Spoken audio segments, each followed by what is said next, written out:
السلام علیکم دوستو، اپنی کتابوں کے تعارف کے حوالے سے ہم اپنی تیسری ویڈیو ریکارڈ کروا رہے ہیں، کیونکہ جیسے میں نے ذکر کیا لاسٹ ویڈیو میں بھی کہ چونکہ اس کا دورانیہ بڑھ گیا ہے، تعارف اگرچہ مختصر کروایا تھا لیکن تعارف بڑھ گیا تو اس کو ڈیوائیڈ کر لیا ہم نے ٹائم میں، اور تیسری یہ ویڈیو اس حوالے سے آج ہم آپ کی خدمت پیش کریں گے۔ امید ہے آپ کو یہ بھی پسند آئے۔ ایک اور فرینچ رائٹر تھے اوکتو مالو، ان کا ایک ڈرامہ تھا سان فامی وداؤٹ فیملی۔ تو یہ بھی اتنا خوبصورت ڈرامہ ہے۔ آپ کو یاد ہوگا کہ ہمارے پاکستان ٹیلی ویژن میں ایک سیریل چلا تھا جس کا ٹائٹل تھا وارث، اور وہ اتنا پاپولر ہوا تھا کہ وہ سارے پاکستان میں لوگ شاپس بند کر کے جا کے گھروں میں دیکھتے۔ اس کو پی ٹی وی کا ہی ٹائم تھا، دوسرے تو چینلز تھے نہیں، بلکہ یہاں یہ خبریں آتی تھی کہ انڈیا میں امرتسر اور قریبی جو سارے علاقے ہیں وہ سارے اس ڈرامے کو دیکھتے ہیں اسپیشلی۔ تو اس کا ٹائٹل تھا وارث، اور اس کی بنیادی خوبصورتی یہ تھی کہ اس میں سسپینس بہت تھا، ہر ایپیسوڈ کے بعد ایک اگلا سسپینس جو ہے وہ اس کا لوگوں کے ذہن میں ہوتا تھا کہ دیکھیں آئندہ کیا ہوتا۔ تو یہ جو لاوارث ہے اس کی وہی صورتحال ہے، اور بہت خوبصورت یہ ناول ہے اوکتو مالو کا، ان کی زندگی کا بیسٹ ناول ہے۔ وہ بھی بہت بڑے رائٹر تھے، اور آلموسٹ دنیا کی ہر زبان میں اس کو پکچرائز کیا گیا ہے اس ناول کو۔ تو مجھے یہ موقع ملا، میں نے اس کو ٹرانسلیٹ کیا اور پھر میں نے پی ٹی وی کو دیا وہ اس وقت، لیکن اس میں 2-3 کریکٹرز تھے ایسے، ایک بندر تھا، ایک بکری تھی، ایک کتا تھا، ایک کرتب کرنے والے ہوتے مداری جس کو کہہ لے۔ تو وہ پھر اس وقت کے پروڈیوسر نے ایسے ہی بس کمزوری دکھائی، انہوں نے کہا جی یہ ہم اتنے ٹرین چیزیں کدھر سے لائیں گے، کتا، بکری، اور ان سے تماشے ہم کروائیں گے، بندر بھی تھا اس میں ایک۔ تو وہ انہوں نے پھر سٹیج اس کو کیا نہیں ہے، لیکن بہرحال میں نے ان کو دیا تھا تو وہ انہوں نے اس کو اس سے ٹیلی کاسٹ نہیں کیا۔ پھر میں نے اس کو کتابی شکل میں شائع کر دیا تاکہ لوگ اس کو پڑھ تو سکیں۔ اس کے بعد ایک کتاب ہے، یہ بھی کتاب جو ہے ایک ریفرنس بک ہے۔ محترمہ بینظیر بھٹو صاحبہ کے بارے میں آپ کو پتہ ہے کہ 2007 میں وہ پاکستان آئی تھی، ایک طویل جلا وطنی ان کی ختم ہوئی تھی اور وہ پاکستان تشریف لائیں۔ اس وقت جتنے بھی ان کے ساتھی تھے، میں بھی اس میں اتفاق سے شامل تھا، جن لوگوں نے بہت ان سے یہ ریکویسٹ کی تھی کہ اللہ تعالیٰ آپ کی زندگی کو محفوظ رکھیں، لیکن پاکستان میں آپ کی واپسی انتہائی خطرناک ہو سکتی ہے اور آپ کی زندگی کو خطرہ ہو سکتا ہے۔ لیکن انہوں نے کہا کہ ڈیموکریسی کے لیے پھر خطرات آپ کو برداشت کرنے پڑتے ہیں، اور زندگی موت اللہ کے ہاتھ میں ہے، تو میں جاؤں گی۔ تو وہ پھر دبئی میں جب انہوں نے پریس کانفرنس کی، اس دن سے میں نے شروع کر کے تو پھر ان کی شہادت تک 72 دن بنتے تھے۔ تو یہ کتاب میں نے لکھی، محترمہ بینظیر بھٹو شہید کی زندگی کے آخری 72 دن۔ تو یہ پھر کتاب ظاہر ہے ان کے چاہنے والوں کے لیے بہت ہی ایک نایاب چیز تھی۔ ایک ایک دن کی اس میں رپورٹ ہے جو پاکستان میں، پھر وہ 71 ڈیز تو پاکستان میں تھے، اور ایک ڈے تھا جو دبئی سے وہ روانہ ہوئے تھے، اس دن کی مصروفیات کو شامل کر کے یہ کتاب میں نے کمپائل کی۔ اور پھر جو ہے یہ ظاہر ہے ابھی تک لوگ پڑھتے ہیں اس کو، اور محترمہ کے ساتھ تو آپ کو پتہ ہے پھر وہ تو اب غیر متنازع لیڈر ہیں پاکستان میں، شاید کوئی بھی ایسا شخص نہیں ہے جو ان کی عظمت کو تسلیم نہ کرتا ہو، اور خاص طور پر ان کی شہادت کے بعد تو کوئی شخص بھی کوئی بات نیگیٹو کرنے کی پوزیشن میں نہیں ہے۔ تو میں نے کہا کہ یہ ایک چونکہ تاریخ کا بڑا المیہ ہوا، اور تاریخ میں ایک بڑی لیڈر تھی جن کی شہادت ہوئی، بٹ آخری 72 دن اتنی بھرپور ان کی زندگی تھی، اتنی مصروفیت کی اور اتنی ولولہ انگیز تمام پولیٹیکل ورکرز کی۔ اسی وجہ سے دیکھیں کہ میاں نواز شریف کو واپس آنے کا موقع ملا، ورنہ وہ تو جلا وطنی کاٹ رہے تھے سعودی عرب میں اور 10 سال کا معاہدہ کر کے گئے ہوئے تھے، وہ تو واپس آ ہی نہیں سکتے تھے۔ مگر محترمہ بینظیر بھٹو صاحبہ کی جدوجہد سے انہوں نے ڈیمانڈ کی کہ نواز شریف کو بھی واپس آنے کا موقع دیا جائے، تو پھر جنرل مشرف مجبور ہوئے اور انہوں نے نواز شریف صاحب کو بھی واپس آنے کا موقع دے دیا۔ تو اس طرح سے محترمہ کی جدوجہد سے پاکستان میں ایک بار پھر 2008 میں جمہوریت بحال ہو گئی، اور ڈکٹیٹرشپ سے جمہوریت کا طرف جو سفر تھا وہ آگے بڑھا۔ تو یہ کتاب اس لحاظ سے کافی ایک ریفرنس بک کے طور پر اس کو لیا جا سکتا ہے۔ پھر ایک وہ جو میں نے پہلے آپ سے ذکر کیا کہ ایک کتاب تو میں نے sayings of Allah Almighty compile کی تھی، اور میں نے یہ ارادہ کیا تھا، میری خواہش تھی کہ میں اس حوالے سے 3 بکس کو کمپائل کروں گا۔ ایک کتاب تو سینگز آف اللہ آلمائٹی ہے، اور ایک کتاب تھی سینگز آف حضرت محمد پیس بی اپان ہم صلی اللہ علیہ وسلم۔ اس میں ابھی میرا کام مکمل نہیں ہوا، کیونکہ وہ بڑا سینسیٹیو مسئلہ ہے۔ آپ کو پتہ ہے کہ ڈائریکٹ جو ہے نبی پاک صلی اللہ علیہ وسلم کی حدیث بہت کم ملتی ہیں، روایات سے ملتی ہیں، صحابہ کی زبان سے چیزیں ملتی ہیں، تو اس کے اوپر مختلف لوگوں کی آراء بھی بعض اوقات مختلف ہوتی ہیں۔ تو اس وجہ سے وہ چونکہ اس میں بڑا ریسرچ کرنے والا کام ہے، تو وہ میرا کام ابھی تک مکمل نہیں ہوا۔ اور تیسری کتاب میں نے اسی والے سے سوچا تھا کہ چونکہ علم اور ادب کے حوالے سے اور انٹلیکچولی کے حوالے سے حضرت علی کا نام بہت بڑا نام ہے، تو ان کی ایک کتاب، چونکہ ان کے سرمنز جو ہیں، ان کی سپیچز جو ہیں، وہ شائع ہوئی ہیں نہج البلاغہ کے عنوان سے۔ تو میں نے نہج البلاغہ کو اسٹڈی کیا، اور پھر اس میں سے میں نے اقتباسات نکالے۔ تو یہ کتاب کا ٹائٹل ہے سینگز آف حضرت علی علیہ السلام۔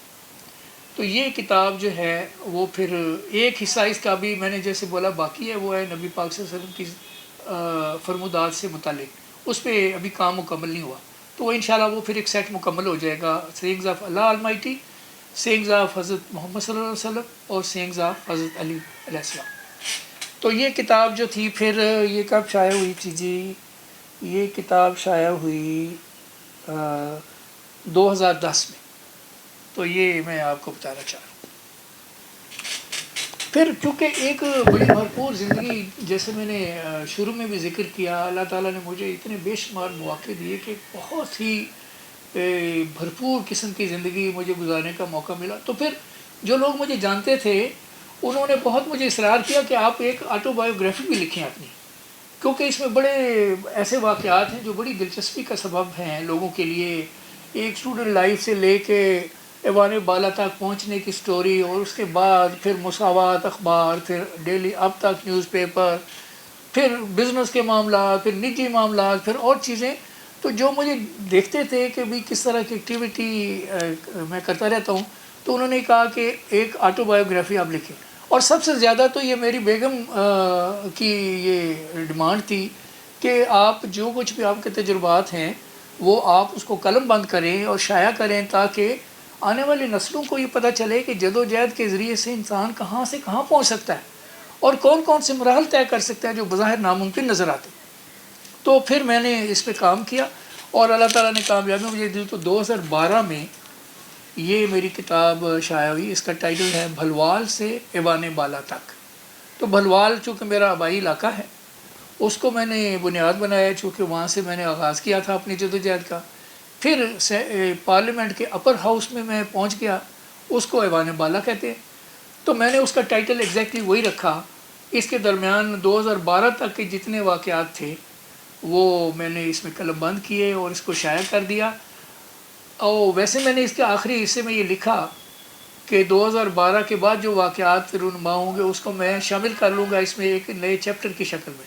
تو وہ ابھی میں ایڈ نہیں کر سکا، لیکن یہ 2012 تک کی یہ ضرور داستان ہے، داستان حیات جس کو کہہ لیں۔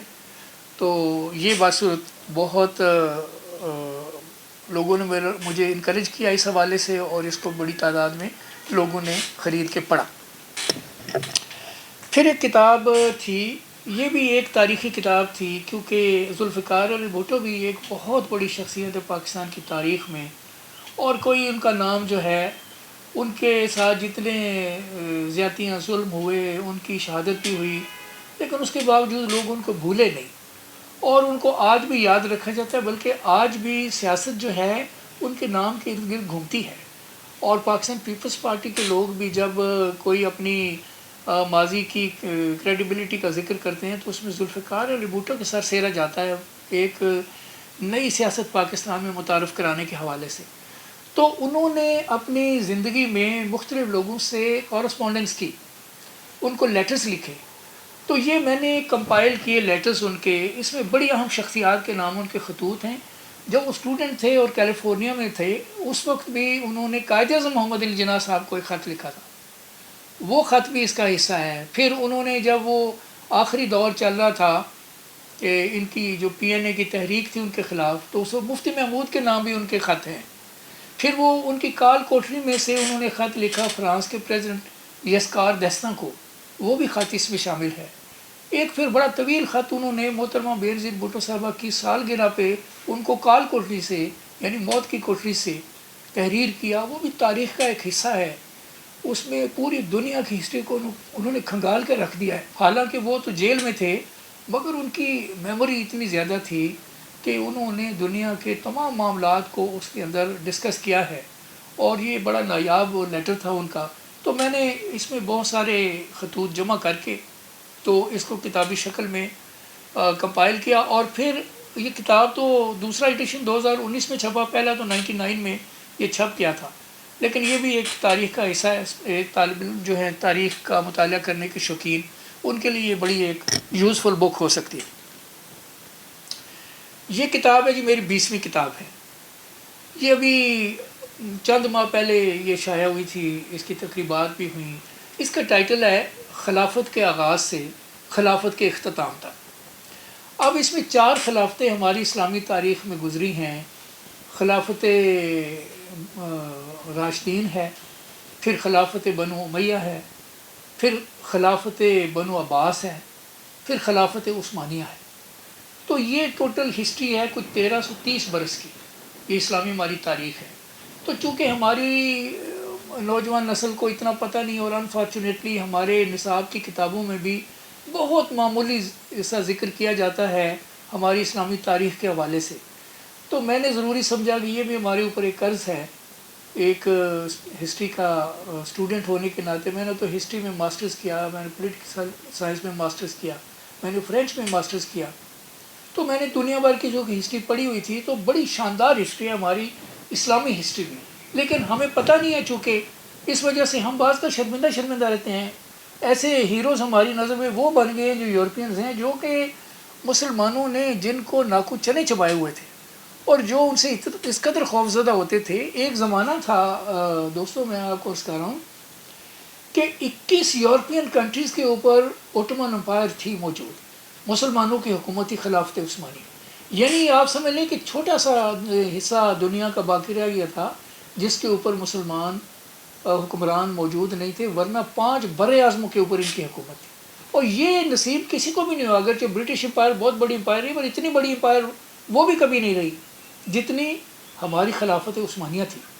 تو اس کے سارے واقعات میں نے مختصر الفاظ میں لکھے، کوئی 400 صفحے کتاب ہے، اور آپ اس کو اگر موقع ملے ضرور مطالعہ کریں۔ آپ کو اپنے جو آپ کے بچے ہیں، نوجوان نسل ہے، ان کو بھی بتائیں کہ ہماری تاریخ بڑی شاندار ہے، اگرچہ کچھ داغ ہیں اس کے اوپر، داغدار بھی ہے، لیکن داغدار ہونے کے باوجود بہت شاندار ہے، اور اس کو پڑھنا چاہیے۔ یہ 20 کتابیں تو میری شائع ہو کے مارکیٹ میں آ چکی ہیں۔ ایک کتاب جو ہے وہ میری پروسیس میں ہے، پرنٹنگ پروسیس میں، وہ بھی تاریخ اسلام سے متعلق ہے، اور اس کتاب کا ٹائٹل ہے تاریخ اسلام کے 26 نامور سپہ سالار۔ تو یہ بھی بڑے عظیم ہمارے سپہ سالار ہوئے ہیں۔ یہ آپ سب حضرت خالد بن ولید سے لے کر ٹیپو سلطان تک میں نے وہ جو ہمارے بڑے سپہ سالار ہوئے ان کا ذکر کیا ہے۔ ضروری نہیں تھے وہ حکمران تھے، سپہ سالار تو تھے حکومت کے باہر رہ کے بھی انہوں نے اپنی جو جنگوں میں کارنامے سر انجام دیے، تو وہ میں نے اس میں ذکر کیا۔ پھر اس میں 2-3 خواتین ایسی ہیں جو بڑی عظیم سپہ سالار تھیں، ایک مصر میں تھیں، ایک عرب میں تھیں، سرزمین عرب پہ تھیں، خولہ بنت ازوار، ایک پھر شجرت الدر جس کا میں نے ذکر کیا مصر میں تھیں، وہ تو سلطانہ بھی بنی تھیں۔ پھر ہماری انڈیا میں سب کانٹیننٹ میں تھی رضیہ سلطانہ، وہ بھی 3 سال سے زیادہ اس نے حکومت کی اور بڑے شاندار طریقے سے کی۔ پھر محلاتی سازشوں کا شکار ہوئی، لیکن بہرحال یہ کتاب آپ پڑھیں گے تو آپ کو بہت زیادہ نالج ملے گا۔ ابھی یہ کتاب پرنٹنگ پروسیس میں ہے، چند دنوں کے بعد انشاءاللہ یہ شائع ہو جائے گی۔ اور ایک 22ویں میری کتاب ہے جس کا ٹائٹل ہے دارالحکومت میں 10 سال۔ تو اس میں میں نے وہ سارے واقعات لکھے جو میں نے کیپٹل سٹی اسلام آباد میں میرا مصروفیات کا سلسلہ رہا، اس حوالے سے۔ باقی اس کتاب میں ابھی کچھ کام کرنے والا باقی ہے، تو انشاءاللہ اسی سال میں بھی اس کو مکمل کر کے تو پھر شائع کر دیں گے. تو یہ مختصر تعارف تھا. مختصر تو پتہ نہیں آپ اس کو سمجھ رہے ہیں کہ نہیں، بار میں نے تو مختصر طور پہ کوشش کی ہے کہ آپ کو یہ تعارف کرا دیں. تو انشاءاللہ پھر آپ سے رابطہ رہے گا. Thank you so much.